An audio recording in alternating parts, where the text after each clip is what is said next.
In last class, we started with the elimination reaction of order 1.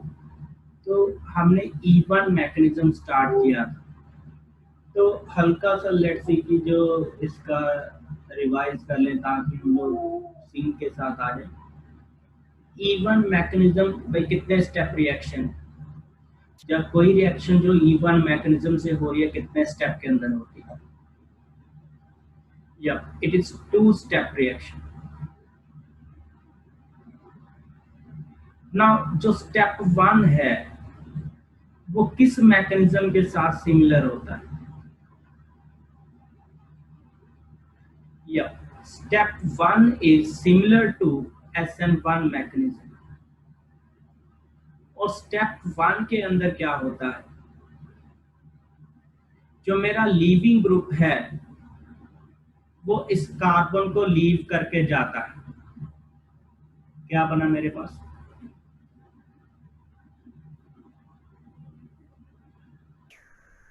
C positive. Now intermediate is कार्बोकटाइन। अगर intermediate मेरा कार्बोकटाइन है तो क्या possible है? If intermediate is carbocation, then what is possible? Rearrangement is possible. Yes.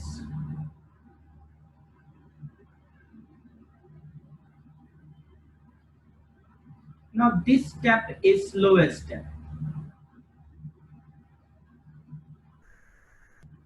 Now step 2 is different from SN1.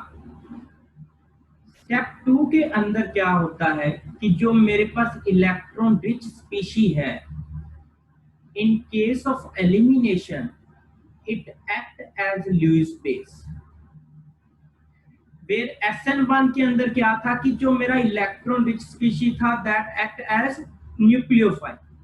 लेकिन in case of elimination ये जो electron rich species है it act as my Lewis base. ये जो Lewis base की तरह ये जो स्पीशी एक्ट कर रही है ये मेरे इस कार्बन से, जहां से लीविंग ग्रुप लीव करके गया है, सॉरी, जहां से लीविंग ग्रुप लीव करके गया है उसके साथ वाले कार्बन से हाइड्रोजन निकालते हैं तो we get C double bond C plus BH। तो रिजल्टेंट प्रोडक्ट आफ्टर एलिमिनेशन जो हमारा बन रहा है दैट इज एल्कीन। तो आई होप कि यहां तक सबको क्लियर था। ये हम लोगों ने इतना पोर्शन लास्ट क्लास के अंदर डिस्कस कर लिया था। एनी डाउट इसके अंदर? एनी डाउट इसके अंदर? तो यहां तक क्लियर था। Let's proceed with the next topic. अब जल्दी से मुझे ग्राफ बना दो। एनर्जी एंड रिएक्शन कोऑर्डिनेट के बीच में मुझे ग्राफ बना दो।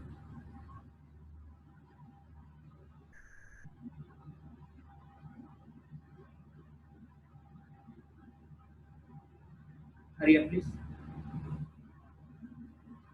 रिएक्शन कोऑर्डिनेट मतलब progress of reaction. Please.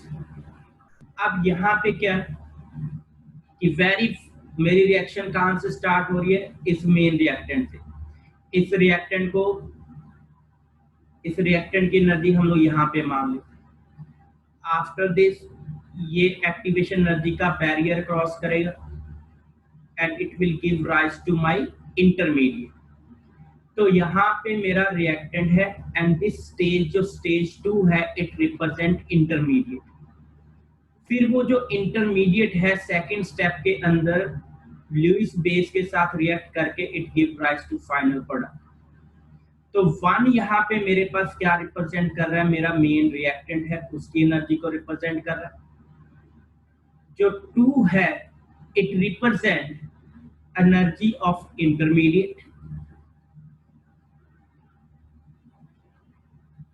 And जो 3 है it represent energy of product. I hope यहां तक क्लियर है। ये बिल्कुल सेम डीटो कर्व है जो हमने SN1 के अंदर बनाया था। हाँ जी प्लीज गिव मी यस अगर क्लियर है।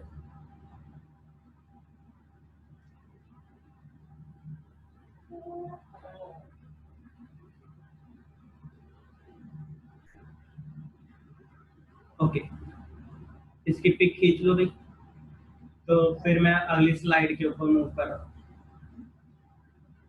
तो shall we move to next slide please.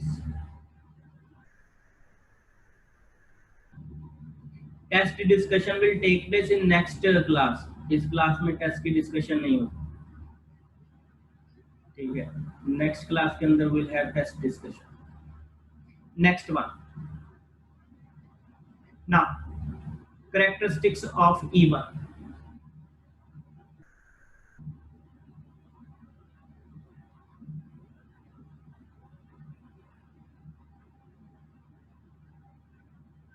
Now, first point. Now, E1 क्या है भाई? जो E1 से reactions होती हैं, these are two-step reaction.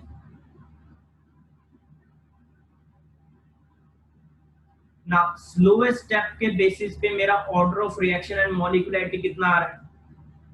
Please in the chat box जल्दी से बता दो. Order of reaction and molecularity, please.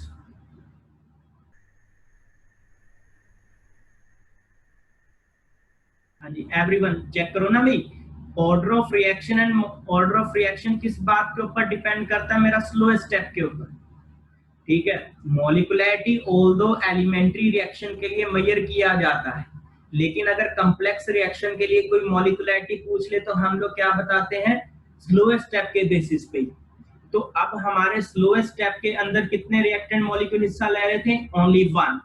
तो ऑर्डर ऑफ रिएक्शन एंड मॉलिक्युलैरिटी कितनी आ गई है? मेरे पास वन आ गई। अगर order of reaction and molecularity one है तो can you please give me rate law expression? Rate of reaction किसके ऊपर डिपेंड करेगा? Rate of reaction please. हाँ जी, जो रेट ऑफ रिएक्शन है, जो मैंने मेन रिएक्टेंट लिखा था उसके ऊपर ही डिपेंड कर रहा है। जो स्लोएस्ट स्टेप के अंदर जो रिएक्टेंट मॉलिक्यूल पार्टिसिपेट करते हैं, रेट ऑफ रिएक्शन उन्हीं पे डिपेंड करता है ना। अब हम लोग क्या है, प्रोपोर्शनैलिटी हटा देते हैं, के लगा दिया। RL क्या था? Concentration of main reactant. Now can you guys tell me कि ये के किसके ऊपर डिपेंड करेगा?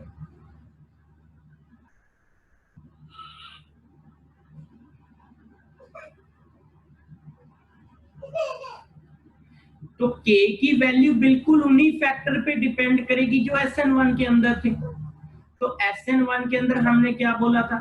Better the leaving group.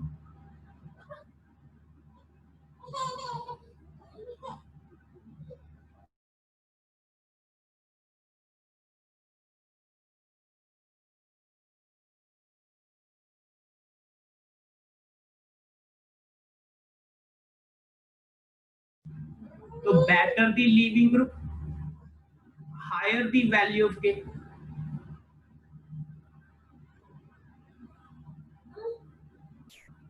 और हम लोग क्या बोलते थे? Higher the stability,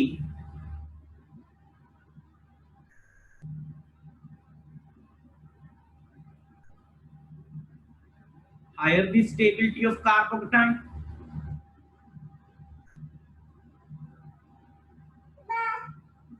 higher the value of k. तो बिल्कुल वही तो फैक्टर हैं जो मेरे फैक्टर किस केस में थे?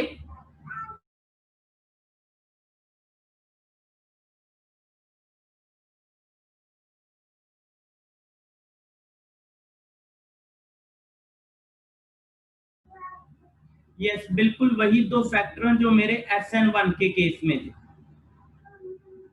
ठीक। Now next point please. Now जो इवन मैकेनिज्म है, इट में leads to more than one product. Now E one mechanism की जब हम लोग एग्जांपल देखेंगे, द वेरी हम लोग नेक्स्ट टॉपिक है हमारी एग्जांपल से ही स्टार्ट करेंगे। तो इवन मैकेनिज्म में हम लोग क्या चेक करेंगे? Even mechanism may lead to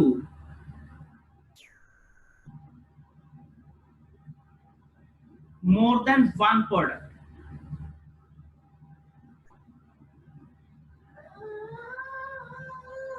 ठीक है, उसमें से एक से ज्यादा प्रोडक्ट बन सकते हैं ना। अब प्रोडक्ट मेरे पास कौन से बन के आएंगे? Basically alkene.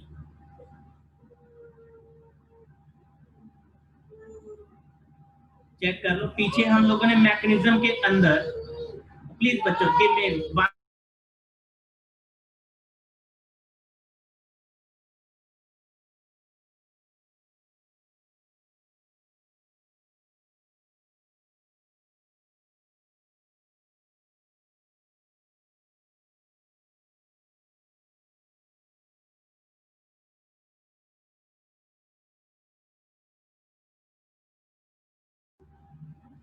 तो इवन मैकेनिज्म में lead to more than one product. One product मतलब एक से ज्यादा अल्कीन बन सकती। उनमें से जो अल्कीन मोर सब्स्टिट्यूटेड है,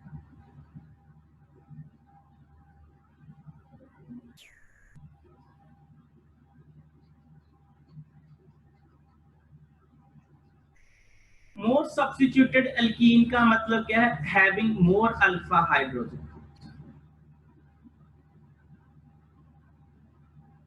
That is known as Sergev product.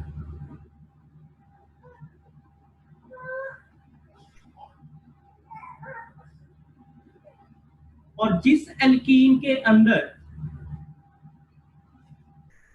जो एल्कीन में अल्फा हाइड्रोजन लेस होती है, that is known as Hoffman product.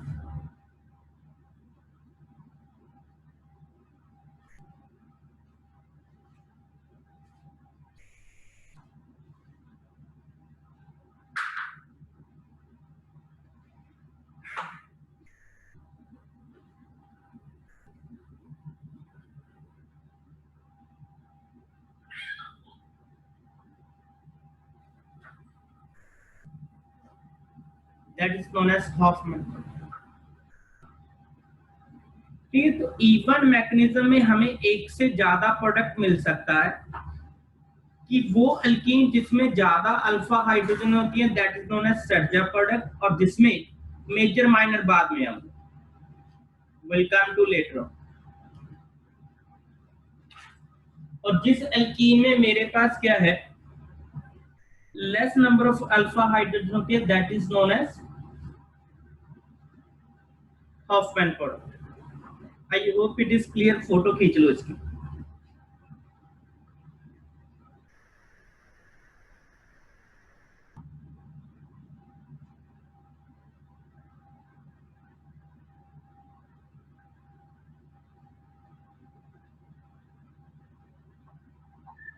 Okay, now let's see example. हम लोग इसी पॉइंट को एक एग्जांपल से चेक करते हैं।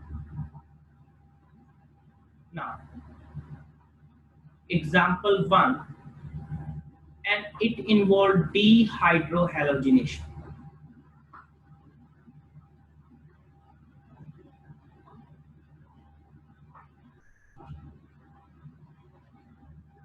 Example 1, and it is based on dehydrohalogenation. I hope कि तुम लोग इस टर्म से अवेयर हो ना। मैं क्या करूंगा, एक हाइड्रोजन और एक हैलोजन को रिमूव करूंगा using even mechanism. Even mechanism को यूज करके मैं एक हाइड्रोजन और एक एक्स को रिमूव करूंगा। Let's see.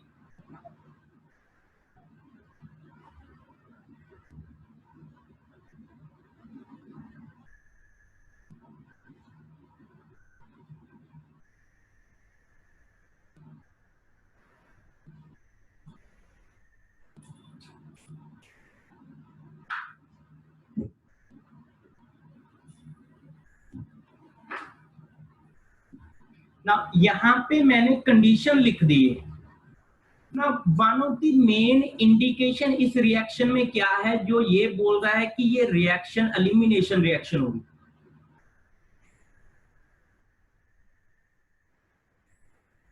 इस रिएक्शन में सबसे तगड़ा इंडिकेशन क्या है? यस, ये हीट वाला इंडिकेशन मेरे को रिप्रेजेंट कर रहा है कि reaction will be elimination reaction ना। ये मैं आपको गिवन कर रहा हूं कि reaction occurs via E1 mechanism. मेरे पास क्या है भाई, E1 मैकेनिज्म से रिएक्शन होगी, वो कंडीशन रिएक्ट मैकेनिज्म E1 होगा, बिल्कुल सेम डिटो वही है जो SN1 में होते थे, क्योंकि very first step is common between E1 and SN1। जो कंडीशन SN1 रिएक्शन के लिए थी वही कंडीशन E1 रिएक्शन के लिए है। ये क्लियर है ना मेरी बात ना? स्टेप 1 के अंदर क्या होता है,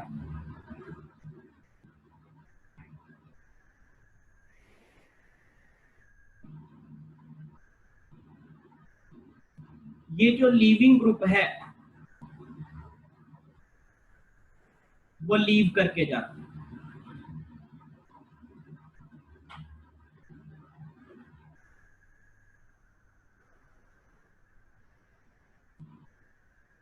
ठीक, अब मेरे पास इंटरमीडिएट बन गया। ये बताओ यहां पे रीअरेंजमेंट होगा कि नहीं होगा?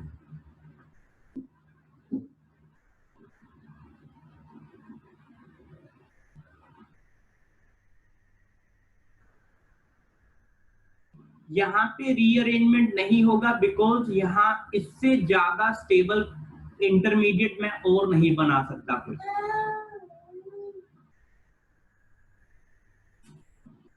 Now C2H5O negative, it is my electron rich species which will act as base. ये C2H5O negative ये जो स्पीशी है ये मेरे लुईस बेस का काम करेगी।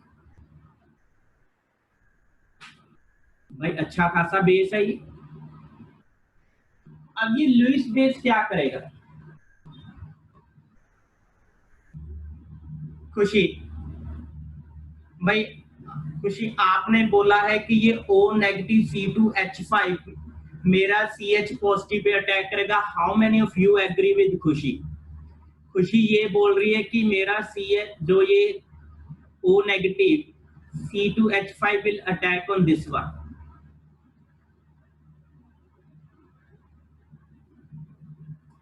भाई अगर मैंने इसको ये बोला है कि ये मेरा लुईस बेस का काम कर रहा है,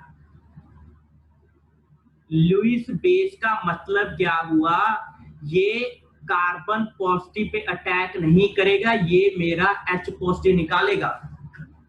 we will have acid base reaction. अगर आपका ये स्पीशी O नेगेटिव C2H5 अगर इस कार्बन के ऊपर अटैक करता है तो ये रिएक्शन एलिमिनेशन रिएक्शन नहीं, सब्स्टिट्यूशन रिएक्शन होगी। और ऊपर ही मैं पूछ के हटा हूं कि ये रिएक्शन एलिमिनेशन होगी, इस बात को कौन सा फैक्टर फेवर कर रहा है? That is heating. मैंने हीट किया है तो रिएक्शन सब्स्टिट्यूशन नहीं होगी, विल हैव एलिमिनेशन रिएक्शन। तो अगर एलिमिनेशन रिएक्शन होनी है तो सेकंड स्टेप के अंदर जो मेरा इलेक्ट्रॉन रिच स्पीशी है that will act as Lewis base. अगर वो लुईस बेस का काम कर रही है तो it will give acid base reaction और मेरे पास ये एसिडिक हाइड्रोजन को रिमूव करेगा।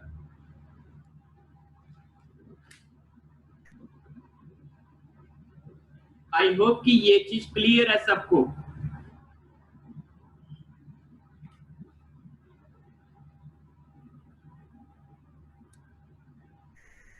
तो यहां पे मेरे पास ये जो C2H5O नेगेटिव है, जहां तो ये वाला हाइड्रोजन निकालेगा। जब ये वाला हाइड्रोजन निकला है उस समय प्रोडक्ट क्या होगा? But2E। अनदर पॉसिबिलिटी क्या है? मेरे पास ये वाला हाइड्रोजन निकल सकता है, तो उस केस में मेरे पास प्रोडक्ट क्या बनेगा?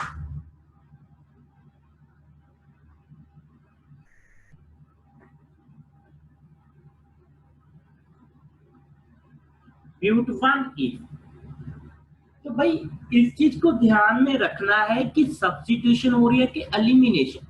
अभी तो कोई पंगा ही नहीं है, अभी तो मैं सारा कुछ देख के चल रहा हूँ कि रिएक्शन इज एलिमिनेशन रिएक्शन, ये मैं बोल के चल रहा हूँ कि अगर एलिमिनेशन रिएक्शन है तब बताओ क्या होगा।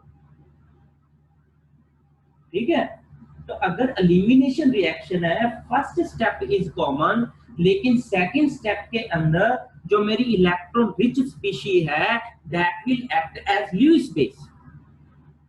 अब यहाँ पे नोटिस करो, चेक करो, मैं अपने लास्ट पॉइंट के ऊपर जा रहा हूं। इवन मैकेनिज्म में lead to more than one product. ना इस केस के अंदर मेरे पास फिर से दो प्रोडक्ट बन के आए हैं। तो one is but two ene, one is but one a. ना इसमें से एक मेरे पास सेटजेफ प्रोडक्ट कहलाता है और दूसरा कौन सा प्रोडक्ट कहलाता है? हॉफमैन। ना विच वन इज सेटजेफ? आप क्या करो, इसकी अल्फा हाइड्रोजन काउंट करो कितनी। It has 6 alpha hydrogen and it has only 2 alpha hydrogen. जिस एल्कीन की नंबर ऑफ अल्फा हाइड्रोजन ज्यादा है दैट इज सेटजेफ प्रोडक्ट।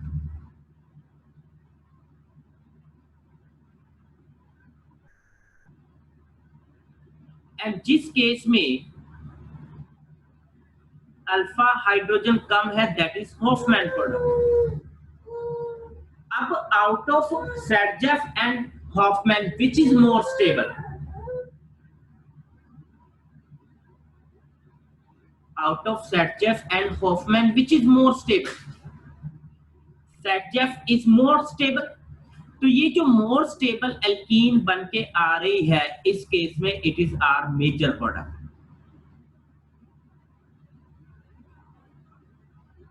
और ये जो हॉफमैन है इट इज लेस स्टेबल, और ये मेरा यहाँ पे क्या होता है? Minor product.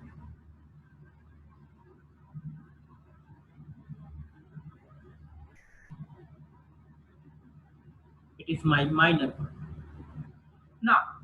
तो ये fourth point it is clear कि इवन मैकेनिज्म में lead to more than one product.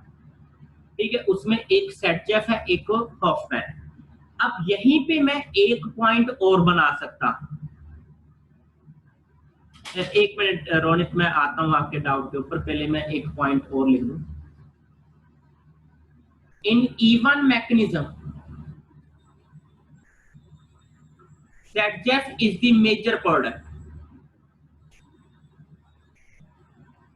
Saytzeff is major product. Just 1 minute बच्चे, 1 मिनट।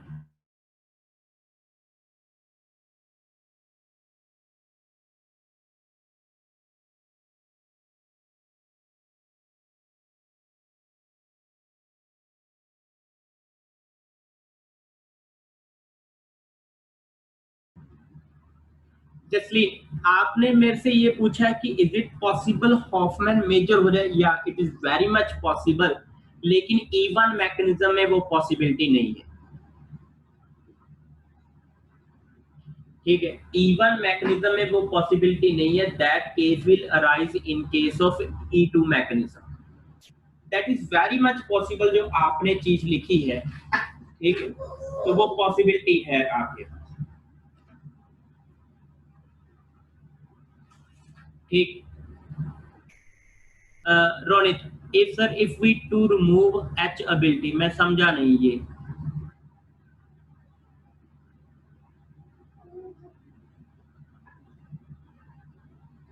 कि आप पूछना क्या चाहते हो कि if we to remove H ability, कि स्टेटमेंट आप क्या बोलना क्या चाहते हो?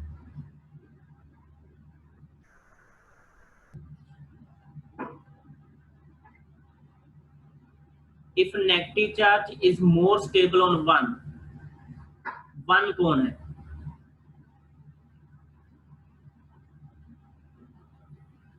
हाँ, 1 डिग्री कार्बन। ओके,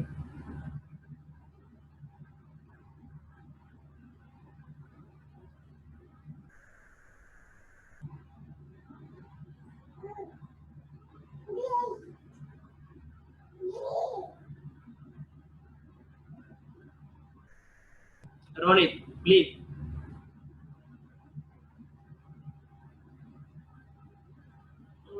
मैं समझ नहीं पा रहा हूँ कि if negative charge more stable on one carbon then we can't say we say Hofmann more stable.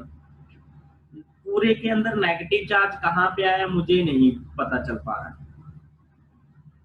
कि रोनित की पूरे मैकेनिज्म के अंदर negative charge after removing H there is nowhere negative charge. मैंने मैकेनिज्म में कहीं नेगेटिव चार्ज नहीं दिखाया है। आई थिंक कि मैंने इस बेस से एच को रिमूव किया है तो नेगेटिव चार्ज पूरे मैकेनिज्म में कहीं नहीं है।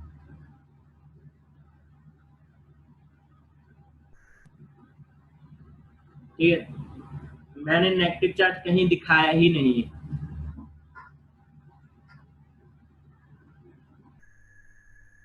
Satjeff and Hoffman, see, this terminology arises when elimination reaction occur होगी।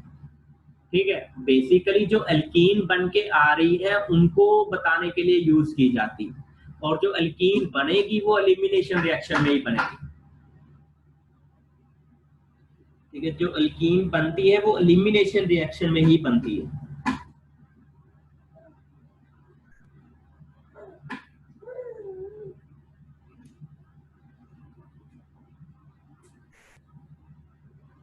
तो मैं आगे मूव कर रहा हूं। तो let's see one more example. ठीक है, ये तुम लोग करके बताना, साथ के साथ हम लोग साइड बाय साइड करेंगे। एग्जांपल 2,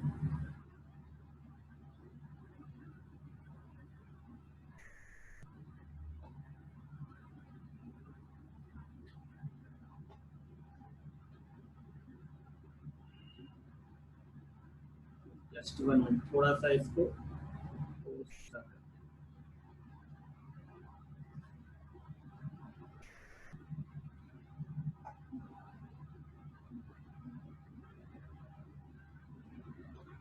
लेट्स से हमारे पास ये रिएक्टेंट है।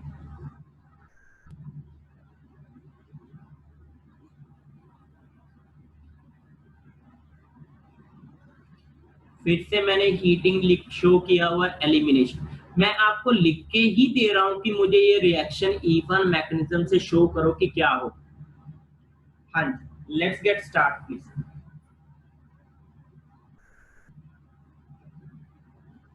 द वेरी फर्स्ट स्टेप क्या होगा बच्चों?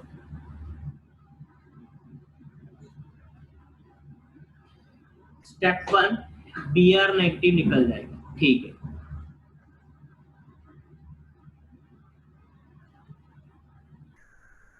नेक्स्ट स्टेप के अंदर क्या होगा?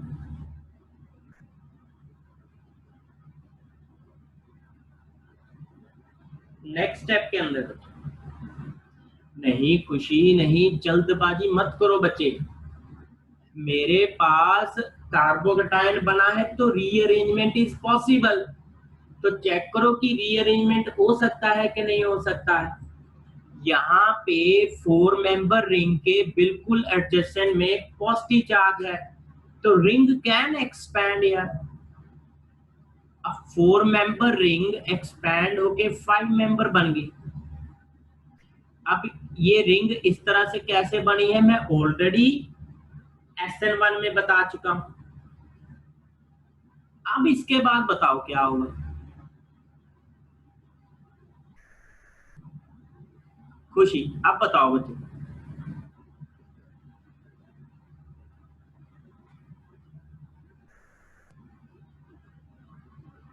या अब एसिड बेस रिएक्शन होगी। अब मैं कहां से रिमूव करूं H पॉजिटिव? मैंने 2 हाइड्रोजन दिखाए हैं, इनमें से किसको रिमूव करूं?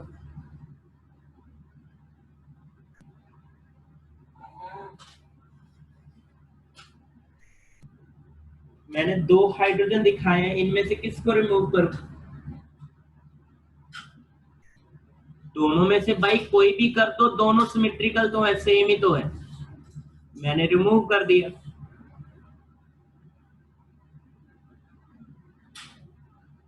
तो ये मेरा मेजर प्रोडक्ट बन। कैन यू टेल मी कि और कौन सा प्रोडक्ट पॉसिबल था यहाँ पे। अगर मैं तुम लोग को पूछूं कि मेजर माइनर सारे बता दूं, तब मुझे बताओ कौन कौन से प्रोडक्ट और पॉसिबल है। ये तो हमने मेजर बना लिए।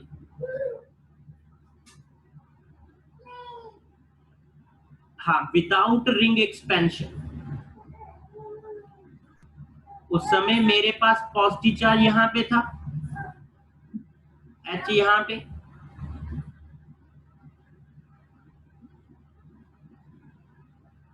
ये H पॉजिटिव निकालिए और ये यहाँ पे शो। तो एक तो ये प्रोडक्ट बन गया, इसका अमाउंट लीस्ट होगा। और इसी में क्या पॉसिबिलिटी थी? यस, जैसे मेरे पास सैज नूर में लिखा है, अनदर पॉसिबिलिटी क्या है? ये मैं माइनर प्रोडक्ट बना रहा हूं, ठीक है। मेन प्रोडक्ट तो मैंने पहले ही बना दिया। मैं ये चेक करने की कोशिश कर रहा हूं टोटल एल्कीन कितनी बनेगी। अब यहां से मैं हाइड्रेट शिफ्ट कर देता हूं। जब मैंने हाइड्रेट शिफ्ट किया तो मेरे पास क्या बन के आ रहा है? ये बना। अब इसमें क्या पॉसिबिलिटीज है कि मेरा ये वाला H निकाल ले और या फिर ये वाला H निकाल ले। यहां से H निकालूंगा तो सेम डिटो यही प्रोडक्ट बनेगा, तो उसको मैं दोबारा से नहीं शो कर रहा हूं। मैं इस वाले हाइड्रोजन को रिमूव कर रहा हूं, ये बॉन्ड यहां पे शिफ्ट हो गया, तो एक प्रोडक्ट ये। प्लीज चेक कर लो, इज इट क्लियर? तो total 3 different types of alkene बन सकती थी। यहाँ पे हमने इस रिएक्शन के अंदर हमारा मेजर प्रोडक्ट लिखा है।